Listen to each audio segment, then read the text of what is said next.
Olá, bom dia, boa tarde, boa noite. Eu me chamo Gabriel Braga Soares e neste vídeo eu estarei realizando a apresentação de uma tarefa da disciplina de Sistemas de Controle do Sensei Jorge.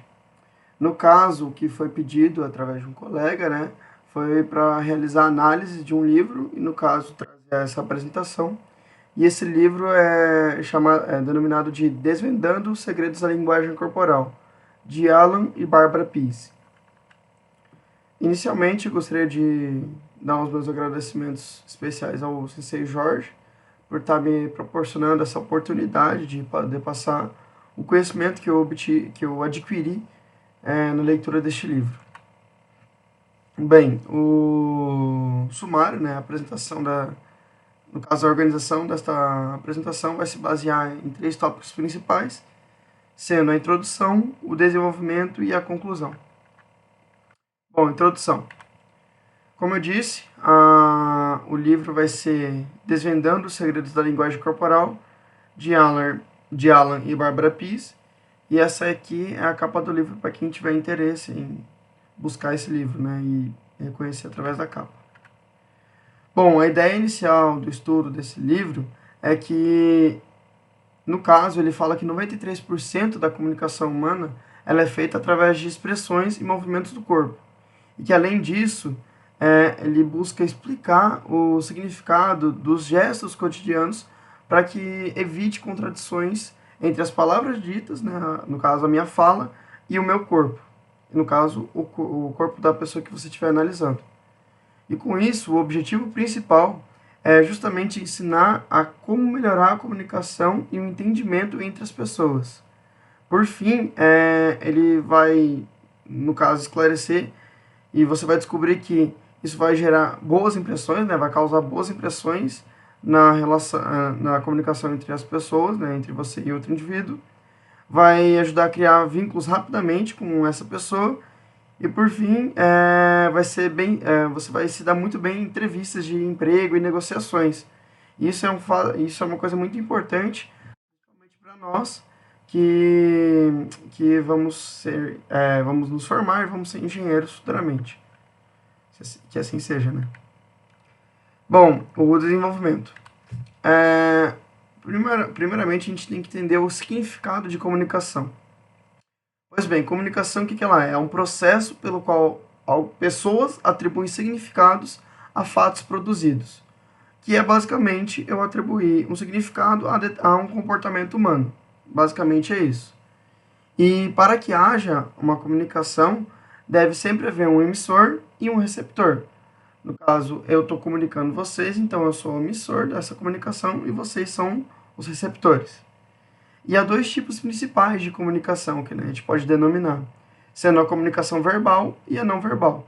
No caso, a comunicação verbal, que é passada, que é dita como palavras e mensagens, frases, etc.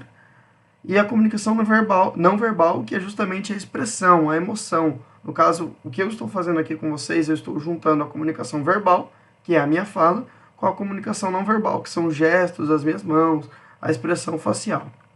E no caso, nessa apresentação, a gente vai focar bastante na comunicação não verbal. Bom, as formas e características da comunicação não verbal. Os próximos slides, eles vão descrever de forma sucinta e com imagens para melhorar a forma de ilustração, de visualização, o comportamento humano perante algumas situações cotidianas. No caso, a figura 3, ela vai mostrar alguns desses gestos, cotidianos. Como pegar no cabelo, a forma de se sentar, arrumar a gravata, fumar um cigarro, por exemplo, essas ações cotidianas que todos nós temos. Bom, a primeira vai ser a interpretação da postura. Porque o que acontece? Ela é a chave não verbal mais fácil de se descobrir, de se analisar numa pessoa.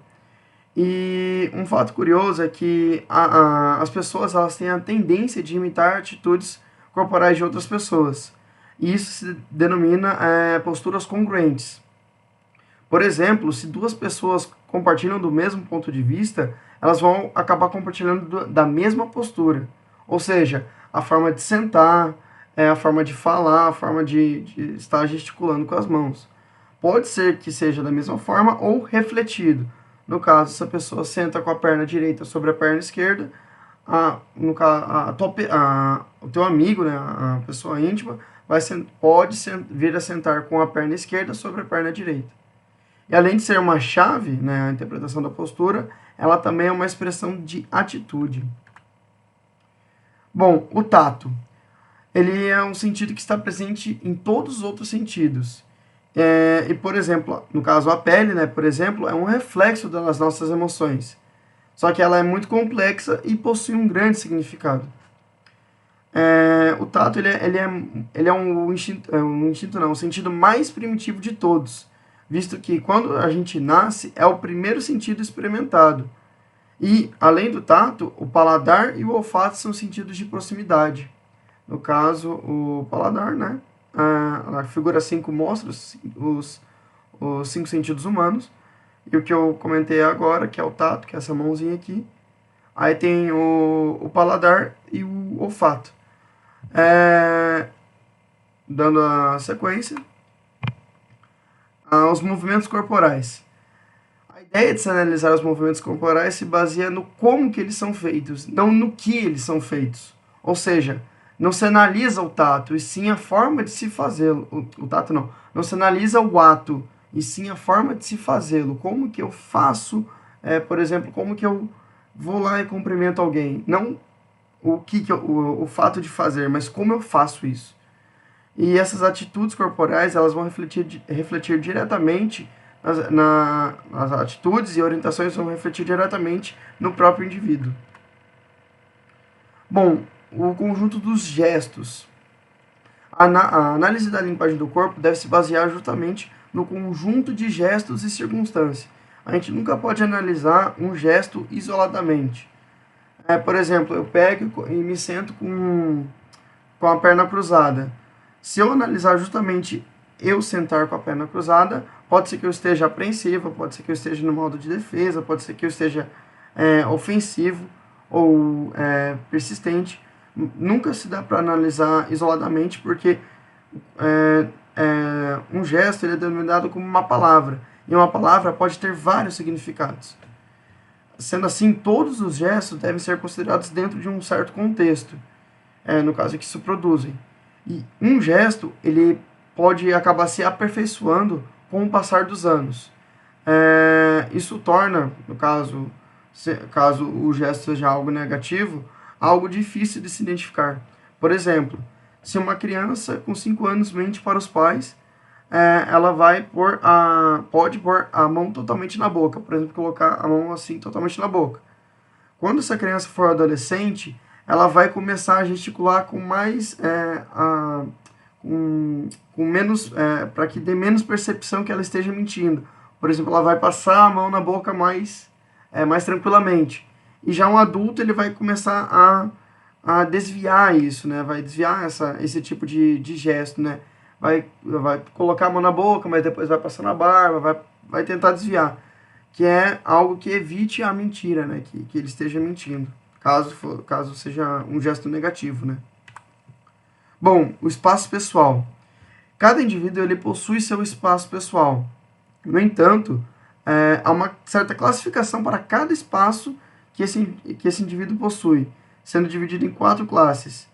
A figura 6 ela apresenta cada classe. No caso, aqui está um indivíduo, né?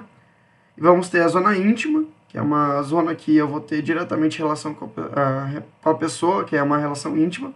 A zona pessoal, que são relações normais, assim, do cotidiano. A zona social, no caso, se eu estou no ambiente com várias pessoas, socialmente, né?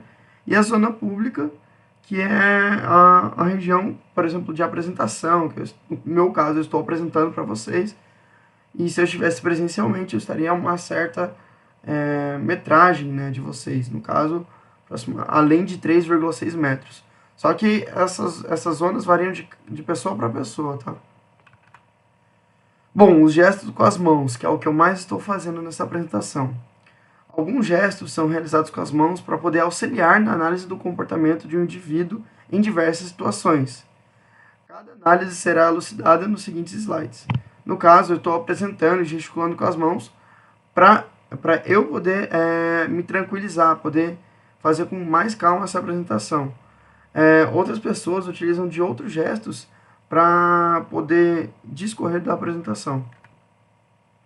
Bom, a primeira análise que tem que ser feita é a palma da mão. Porque o que acontece? Exibir a palma da mão associa-se com a verdade, honestidade e lealdade. E, por exemplo, por que, que isso é associado? No caso, não por que, né? Isso é associado em diversas ações na sociedade. Por exemplo, nos juramentos feitos com com a palma da mão virada a uma autoridade. No caso, se eu sou um réu e estou depondo, né? Eu coloco a mão, no caso, na Bíblia, né? E estendo a palma na minha mão e começo a dizer, né? A repetir as palavras que são necessárias. É um gesto inconsciente e traz a sensação de confiança. E no slide a seguir, eu vou apresentar 3 formas de identificar o comportamento de um indivíduo na figura a seguir, no caso também. Nessa figura. A palma da mão virada para cima, que é um gesto não ameaçador, né? A palma da mão virada para baixo, que vai adquirir um tom de autoridade, dar uma ordem. E a palma da mão fechada e com um indicador apontando, que é como se fosse algo de uma ordem, enquanto um ordena, o outro vai escutar, vai obedecer. Bom, dá para avaliar também pelo o aperto das mãos, né? Que são 3 tipos principais para se identificar a atitude de uma pessoa. E esses 3 tipos principais podem ser mostrados na figura 7, em que o primeiro, no caso, analisado o vetor normal, a palma da mão, né? Então, nós vamos analisar esse vetor. E se esse vetor está direcionado para baixo, não precisa estar totalmente assim, mas pode estar inclinado assim para baixo, quer dizer domínio, né? No caso, se formos avaliar a pessoa da manga escura, vai ser a situação de domínio, ela que está querendo dominar a conversação. Se esse vetor estiver virado para cima, no caso, a pessoa vai estar submissa, ela vai estar aceitando ideias, aceitando que a outra pessoa coordene a conversa. E de forma vertical, né? De forma vertical, assim, com a mão. O vetor normal está perpendicular à mão, assim. Vai indicar a igualdade. No caso, geralmente isso ocorre quando 2 pessoas que possuem autoridade conversam. Bom, as mãos no rosto. O que acontece? A posição das mãos no rosto são uma base dos gestos humanos para poder enganar. E o que acontece? O gesto de levar as mãos no rosto é um indicativo, não quer dizer que vai ser sempre, mas é um indicativo que essa pessoa pode estar mentindo. E as 3 regiões principais dentro dessa análise, né, para identificar se essa pessoa está mentindo, vai ser a boca, o nariz e o olho. Existem outras análises de esfregar a mão no pescoço, colocar os dedos na boca, começar a roer as unhas, o de aborrecimento mesmo, que você pegar e debruçar a sua cabeça na sua mão. Existem sim essas análises feitas, só que iria estender muito a apresentação e as três principais são a boca, nariz e o olho. O resto é tudo derivado dessas 3. As figuras 8, 9 e 10 vão mostrar essas 3 regiões principais. No caso, a figura 8, né, que é tocar a mão na boca, e ao usar esse gesto vai denotar que está sendo dita uma mentira, né? Por exemplo, eu estudei toda a matéria de sistemas que vai cair na prova. Eu posso começar a colocar a mão na boca para tentar esconder, assim, por assim dizer, a mentira. Tocar no nariz, que é, na verdade, um toque rápido, quase imperceptível, que é uma maneira de você disfarçar caso você leve a sua mão na boca. Então, por exemplo, novamente utilizando a frase anterior, eu vou lá, estudei todo o conteúdo da prova de sistemas que vai cair na próxima quarta. Ao invés de eu colocar a mão na boca, eu vou colocando no nariz e fazendo bem rápido, tocando ele bem devagar para disfarçar. E o mesmo se aplica para os olhos, né? Caso eu esteja mentindo, leva-se a mão ao olho para evitar o contato visual. Eu posso muito bem, ao invés de pegar e fazer o que eu colocar a mão no nariz aqui, eu posso fazer aqui, olhar para o outro lado, olhar para baixo. São três maneiras principais de se disfarçar através no caso, as mãos no rosto, né? A mentira.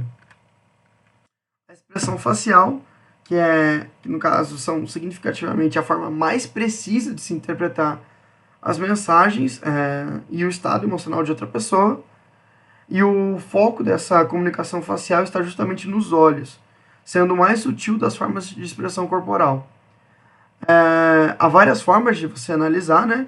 E as principais são o olhar do negócio, que é justamente eu estar tratando de uma entrevista de emprego ou de negócios com outra pessoa. O olhar social, no caso eu estou no ambiente, eu estou olhando socialmente para as outras pessoas. E o olhar íntimo, que é uma pessoa mais íntima, uma pessoa que é mais chegada a você. A próxima classificação, que é o gesto com as pernas, ela é, de forma geral, ela indica atitudes negativas ou defensivas, né? Muitas vezes pode ser de atenção também, né? No caso de uma apresentação, se eu estiver avaliando uma apresentação, eu posso estar com a perna cruzada. Mas em geral mesmo, são atitudes negativas ou defensivas. E existem duas formas de você identificar como que uma pessoa cruza as pernas. No caso, a norte-americana, visto na figura 12, que é justamente forma um 4, né, com a perna direita em cima da perna esquerda, e a forma europeia, que é vista na figura 11, que novamente é a perna direita em cima da perna esquerda. Aí, outro detalhe a se atentar é que a figura 11, ela geralmente, na forma europeia, ela é uma atitude mais defensiva, e a figura 12, que é a norte-americana, é uma atitude mais de competência, assim, de uma forma mais ofensiva. Alguns outros gestos, né, que pode se perceber é a posição da cabeça. A figura 13 ela vai mostrar três posições usualmente analisadas. Que no caso a primeira vai indicar a neutralidade, eu estou centrando a minha cabeça na câmera, eu estou neutro. A segunda vai indicar um certo grau de interesse. Se eu estiver começar a curvar a minha cabeça, conversar com outra pessoa curvando a cabeça, eu tenho um certo interesse em conversar com essa pessoa. E a terceira vai indicar justamente a negatividade, que eu estou com a cabeça baixa, eu estou querendo evitar contato com essa pessoa. Bom, não podemos esquecer dos gestos de paquera, né? Que é basicamente enviar sinais de cortejo, assim como receber. E geralmente as mulheres têm maior facilidade de reconhecer esses gestos, visto que os homens eles são menos perceptivos e cegos à linguagem gestual, né? No caso, a postura e tudo mais. E algo que você pode perceber desses gestos de paquera é que quando uma pessoa se encontra em companhia com alguém que lhe despertou algum interesse, nota-se uma mudança de postura fisiológica. Ou seja, no caso do homem, ele vai estufar mais o peito, ele vai ficar de forma reta, né? Vai erguer a cabeça, assim como também acontece com a mulher, que também vai realizar as mesmas atitudes e até mais, né? Eu não vou citar todos aqui, porque senão vai estender bastante. Os gestos com objetos, né?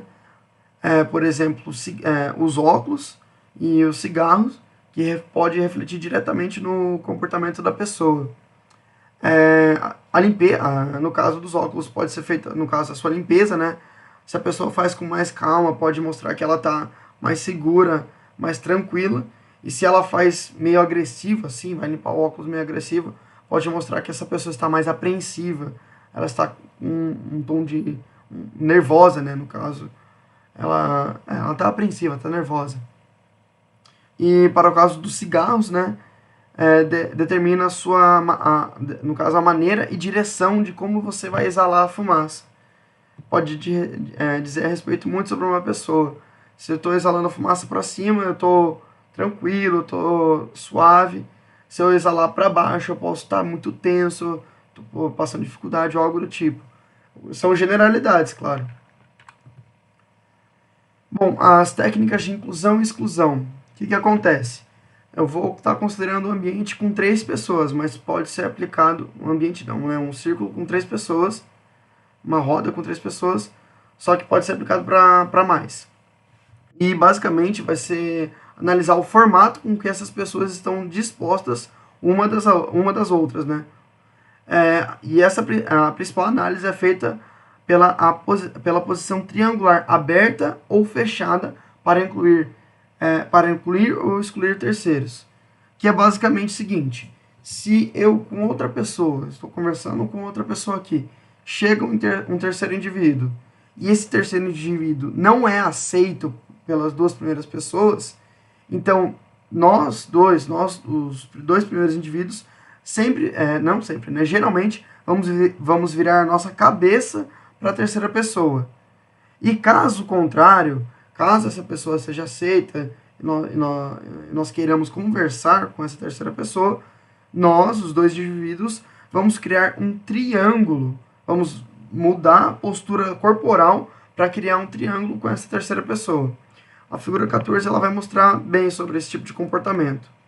No caso, o comportamento de inclusão, né, que é o último que eu acabei de comentar, que